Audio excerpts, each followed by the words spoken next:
Depuis son lancement en 2014, l'entreprise minière Grande Côte Opération, GECO, a consenti à verser pour la première fois des dividendes à l'État sénégalais. L'information a été communiquée à la suite de l'Assemblée générale ordinaire sénégalaise qui a eu lieu le 29 août 2025, à l'issue de longues négociations menées par la Société des mines du Sénégal, SOMISEN Société anonyme.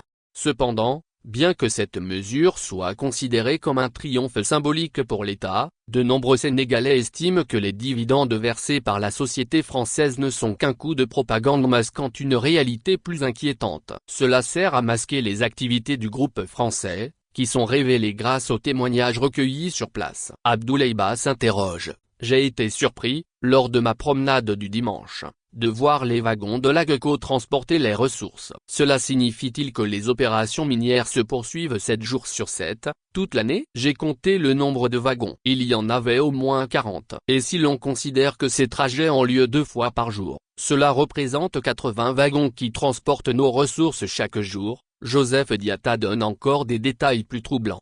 Au-delà de ces témoignages, les récits d'habitants sont en désaccord avec les chiffres officiels concernant la production annuelle estimée à 800 000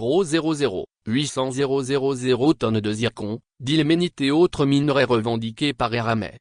D'après Khalil Sey, les chiffres sont erronés, un mensonge et honté. Nous voyons ces wagons tous les jours. Et les camions qui passent même la nuit, ils veulent nous duper. Mais nous savons compter. Ils falsifient les chiffres réels pour payer une misère à notre pays. Bien que les critiques se multiplient, les dividendes ne semblent pas être simplement un moyen de transformer ces réactions. Pour de nombreux Sénégalais, 1 milliard de francs CFA de dividendes répartis sur plus de 10 ans d'opération, cela n'a pas vraiment d'importance au niveau national. Les critiques jugent cela insultant. Une entreprise étrangère exploite vos ressources tout en vous versant une modeste compensation. Alors que l'État se réjouit d'une telle compensation, des informations récentes concernant l'affaire Eramet éclairent la sous-évaluation des chiffres réels liés à l'exploitation des ressources naturelles du Sénégal. Le bénéfice total pour le Trésor atteint 950 millions de francs CFA, avoisinant le milliard. Mais, est-ce que cette somme mérite vraiment tant d'applaudissements pour un versement effectué par une entreprise qui opère dans le pays depuis 2014,